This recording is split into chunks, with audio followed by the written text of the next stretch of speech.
In the early 5th century, the Roman Empire, already in decline, withdrew its forces from Britain. From then on, these lands were gradually occupied by Germanic tribes, collectively known as the Anglo-Saxons.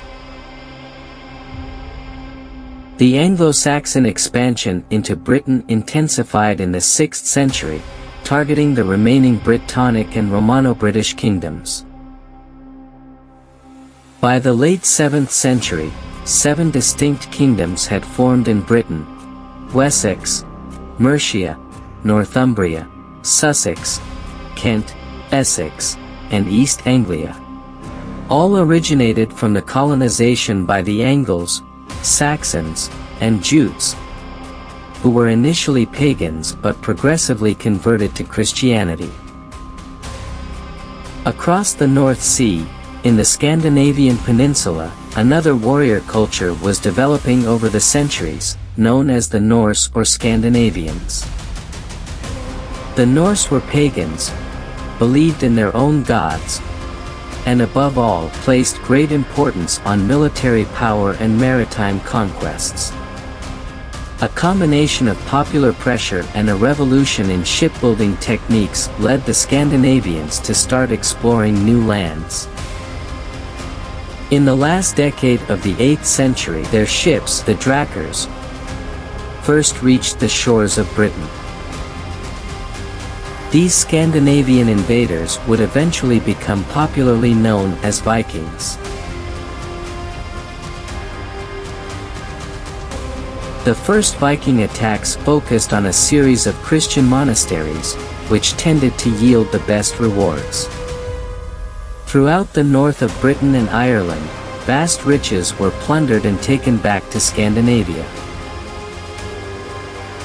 By the early 9th century, Mercia gradually lost its dominance over southern Britain after its defeat at the Battle of Ellendun, when Egbert, King of Wessex, defeated Beornulf, King of Mercia.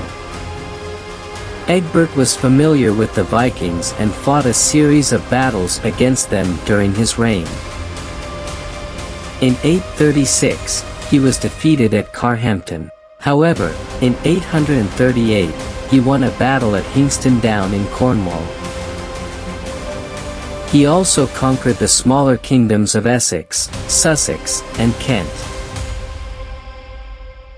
Starting in 865, the Viking attitude toward the British Isles changed as they began to see it as a potential colonization site, rather than just a place to raid.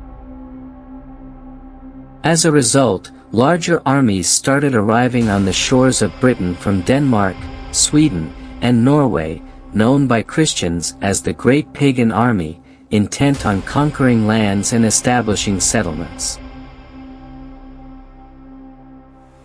In the same year, a new king took the throne of Wessex, Ethelred I, the grandson of Egbert.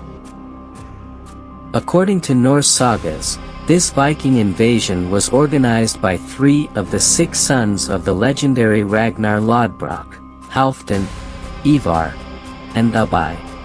They came to England to avenge their father's death, executed by the king of Northumbria, Aella, who supposedly threw him into a pit of snakes. In 866, the Viking army moved north and invaded Northumbria, which was in the midst of a civil war between Aella and Osberg. By the end of that year, the Vikings conquered the wealthy settlement of York in Northumbria. The following year, Aella and Osberg formed an alliance to retake the city, but the Northumbrian resistance was crushed by the Vikings. By the end of the year, the Viking army moved south and invaded Mercia, capturing the city of Nottingham, where they spent the winter. The king of Mercia, Burgred, responded by allying with the West Saxon king Ethelred, and with a combined force, they laid siege to the city.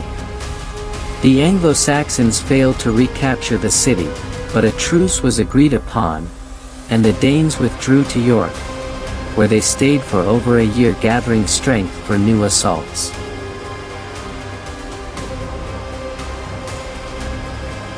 The Vikings returned to East Anglia in 869, with Ivar and Ubbi in command, this time with the intention of conquest.